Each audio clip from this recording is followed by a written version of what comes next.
اگر جو اسبیلا اس کو دیکھ لیتی اس کی پر اسرار مسکراہٹ کا مطلب فوراً بھاپ کر اس کے ساتھ چلنے کی بات کرتی اور میکس سے محتاط رہنا۔ اسبیلا کی اگلی بات پر اس نے مسکراہٹ دبائی اور پھر چہرہ پھیر کر ارمان کو دیکھا جو اسبیلا کا بڑا سوٹ کیس بند کر رہا تھا۔ فکر نہ کرو، میں جانتا ہوں وہ یہاں کیوں آیا ہے۔ اس کی نیت مجھ سے لڑائی مول لینے کی نہیں ہے، نرمی سے کہہ کر اس نے ارمان کو آنکھ سے اشارہ کیا۔ ارمان جس کو اس نے بمشکل ڈرام کیا تھا پہلے ہی اسبیلا کو ایئرپورٹ چھوڑ کر آنے کے لیے برے برے منہ بنا کر اٹھ کھڑا ہوا۔ 1 گھنٹہ رہ گیا ہے فلائٹ میں، چلو۔ اس کے بیگ اور کیری اٹھا کر ارمان نے دیوار گیر گھڑی پر ٹائم دیکھ کر دستگیر کو دیکھا جس نے اس کی پیشانی سمجھ کر آنکھیں جھپک کر اس کو خاموش تسلی دی اور پھر وہ تینوں باہر نکل آئے۔ بیٹا آپ جا رہی ہو؟ وہ چونکا عروہ کے بہت کہنے پر ایک دن کے لیے ان کے گھر ٹھہری تھی، اس لیے سامنے سے آتے سیف صاحب نے بیگوں کے ساتھ جاتے دیکھ کر کہا، جی انکل، آپ سب سے بہت اچھا لگا مل کر۔ کچن سے نکلتی نگار بیگم کی جانب بڑھتے ہوئے اسے مسکرا کر کہا، بہت اچھا وقت گزرا بیٹا تمہارے ساتھ۔ نگار بیگم نے کہہ کر مسکراتے اس کو کندھے سے لگا لیا۔ ان سے مل کر اللہ حافظ کہہ کر وہ مصطفیٰ صاحب کے گھر آ گئی، کیونکہ وہ اتنا تو جان گئی تھی کہ سب فراغت کے بعد وہیں جمع ہوتے ہیں، سو ایک ایک کر کے ملنے سے بہتر تھا وہ ایک ہی بار سب سے مل لے۔ آپ واقعی جا رہی ہو؟ زینی نے ملتے ہوئے اداسی سے کہا، جبکہ نیہا جو اپنی خوشی تک چھپانے کی زحمت نہیں کر رہی تھی زینی کے لٹکتے چہرے کو تیز نظر سے گھورا۔ ہاں لیکن کچھ ماہ میں پھر واپس آ جاؤں گی، زینی اور سبیل کے بال بگاڑ کر اس نے محبت سے کہا۔ وہ کچھ دن میں ہی سب سے اٹیچ ہو گئی تھی کیونکہ وہ فطرتاً جلدی گل مل جانے والوں میں سے تھی، اور پھر یہ تو دستگیر کی فیملی تھی جن سے ملنے کی خواہش ایک زمانے سے اس کے اندر تھی۔ اللہ نہ کرے، بڑبڑاتی نیہا کی جانب اسبیلا نے دیکھا اور اس کو یوں جلتا بھنتا دیکھ کر اسبیلا کی ہنسی نکل گئی۔ ردا اور وردہ نے تعجب سے اس کو ہنستے دیکھا کیونکہ وہ نیہا کی پتلی حالت سے ہز اٹھا رہی تھیں۔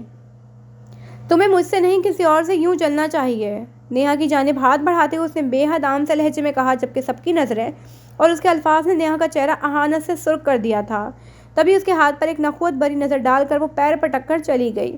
ویسے بھی اس کو آج اپنے گھر جانا تھا، وہ تو اس چلتی پھرتی قیامت سے ڈرے سے وہ اپنے گھر نہیں جا رہی تھی، سو سچ شکریہ مصیبت تو ٹلی۔ قسم سے تمہارے ساتھ بالکل اجنبیت محسوس نہیں ہوئی، فروہ اور ردا نے یک زبان کہا۔ سب کے ہی اس کے بارے میں نیہا کے علاوہ ایک جیسے خیالات تھے۔ زخرف کہاں ہے؟ سب کو پھر سے دیکھ کر اس کو آخر کہنا ہی پڑا، وہ اپنے آفس میں ہوگی۔ اسبیلا نے سبیل کے کہنے پر اپنی رسٹ واچ پر ٹائم دیکھا، اس کی فلائٹ کا وقت قریب آ رہا تھا، شاید زخرف سے جاتے ہوئے ملنے اس کے نصیب میں نہیں تھا۔ تبھی سب سے پھر آخری بار مل کر وہ ارمان کے ساتھ گاڑی میں آ کر بیٹھ گئی، جبکہ دستگیر اس کو ہاتھ ہلا کر اپنے فون پر چمکتے نمبر کو دیکھ کر تیزی سے پچھلے دروازے کی جانب بڑھا۔ اس کو ابھی کسی سے اہم ملنے جانا تھا۔ اچھا تو گائز، اگر آپ لوگوں کو یہ ناول پسند آ گیا تو ایک چھوٹی سی ریکویسٹ میری آپ لوگوں سے کہ اگر آپ کو ناول پسند آئے تو کائنڈلی اپنے ریویوز جو ہے ہمارے ساتھ کامنٹ سیکشن میں لازمی شیئر کیا کریں، اس سے ہمیں ناول کو ریکارڈ کرنے کی موٹیویشن ملتی ہے۔ ہوپ ناول ہم ریکارڈ کر رہے ہیں لیکن یقین کریں مجھے سے بالکل رسپانس نہیں مل رہا، نہ ویڈیو پہ لائکس آتے ہیں اور کامنٹس تو بہت دور کی بات ہے۔ تو لٹرلی اس کو پڑھتے وقت مجھے بالکل موٹیویشن نہیں مل رہی، حالانکہ اس کا سسپینس بڑھتا جا رہا ہے اور بہت دل چاہ رہا ہے کہ جلدی جلدی ریکارڈ کروں، لیکن روزانہ دل ہی نہیں کرتا کہ اس کو ریکارڈ کیا جائے۔ تو آپ لوگ اگر کامنٹ کر دیا کریں گے، ویڈیو کو لائک کیا کریں گے اور کامنٹس میں بتایا کریں گے کہ ہاں ہمیں پسند آ رہا ہے اور کون سا سین پسند آ رہا ہے، مطلب اپنے ریویوز اچھے اچھے شیئر کریں گے تو اس سے ہمیں ریکارڈ کرنے کی موٹیویشن ملے گی اور یہ کہ ناول جلدی کمپلیٹ ہو جائے گا۔ تو یہ اس میں آپ کا ہی فائدہ ہے، میرا کوئی فائدہ نہیں ہوگا، اس کے اندر آپ لوگوں کو ناول جلدی سننے کو ملے گا۔ اس کے علاوہ چینل کو سبسکرائب لازمی کیا کریں کیونکہ کافی سارے ویورز ایسے ہی ہیں جو آتے ہیں ناول کو سنتے ہیں اور چینل کو سبسکرائب نہیں کرتے ہیں، ایسے ہی چلے جاتے ہیں۔ تو پلیز چینل کو سبسکرائب کر دیا کریں، ناول پسند آتا ہے لائک کر دیا کریں اور کامنٹس بھی لازمی کیا کریں۔ تو چلیے ناول کی طرف بڑھتے ہیں۔ تم مطمئن ہو اس نئی کلائنٹ سے؟ وہ اس جیمز نامی فرینچ نژاد لڑکی کے آفس سے ہو کر واپس جا رہی تھی، تبھی یہ بات کی کال دیکھ کر اس سے بات کر رہی تھی۔ ہاں پروفیشنل ہے، ہمیں اور کیا چاہیے؟ کندھے اچکا کر کہا۔ وہ گھر جانے کے بجائے اسلام آباد ایکسپریس وے روڈ پر گاڑی کو ڈال چکی تھی، اس کو منصور کی طرف جانا تھا، کچھ حساب چکتا کرنا ہے۔ تبھی سائڈ روڈ پر کھڑی گاڑی کو دیکھ کر وہ چونکی، وہ گاڑی شاید سائم کی تھی۔ تبھی شام کے سائے پھیلتے دیکھ کر اس نے ایک نظر کم ہوتی ٹریفک دیکھ کر گاڑی سائڈ پر روکی اور تیزی سے اتر کر وہاں آئی، پریشانی سے کیونکہ وہ گاڑی سائم کی ہی تھی اور اس کے نہ صرف چاروں اشارے چل رہے تھے بلکہ ڈرائیونگ سیٹ کا دروازہ بھی وا تھا۔ جیسے ہی وہ آگے آئی اس کو ٹھہر جانا پڑا کیونکہ وہ سائم نہیں تھا۔ وہ چہرہ دیکھے بغیر بھی پوری طرح یقین سے کہہ سکتی تھی۔ حیرانگی سے وہ اسٹیئرنگ پر سر رکھے شخص کو دیکھ رہی تھی جس کا چہرہ اس جانب نہیں تھا۔ سائم؟ اس کو یقین تھا لیکن پھر بھی اس نے آہستگی سے کہا۔ آواز پر اس نے سر میں اٹھتی ٹیسوں کو نظر انداز کر کے سر اٹھا کر چہرہ پھیرا اور جھک کر پریشانی سے کھڑی زخرف ساکن سی دستگیر کا پسینے سے درد اور تکلیف سے سرخ پڑتا چہرہ دیکھ رہی تھی۔ بامشکل آنکھیں کھول کر سامنے نظر آتے چہرے کو اپنے دخیل سمجھ کر اس نے اپنا دایاں ہاتھ اٹھانا چاہا، مگر اس کا ہاتھ یوں ہی بے حرکت سا اس کے پہلو میں گرا رہا۔ آپ ٹھیک ہیں؟ سکتے سے نکل کر زخرف نے اس کو دیکھا جو سنبھل کر سیدھا ہو رہا تھا، کیونکہ اس کو یقین آ گیا تھا وہ خواب نہیں دیکھ رہا۔ بائیں ہاتھ کی پشت اپنے ماتھے پر پھیرتے اس نے پسینہ صاف کیا اور پھر سیدھی ہوتی متفکر سی زخرف کو دیکھا۔ جی۔ اس کے چہرے کی گندمی رنگت سے سرخی چھٹتے دیکھ کر زخرف کو بات کی وہ باتیں یاد آنے لگیں جو اس نے اس شخص کے بارے میں کہی تھیں۔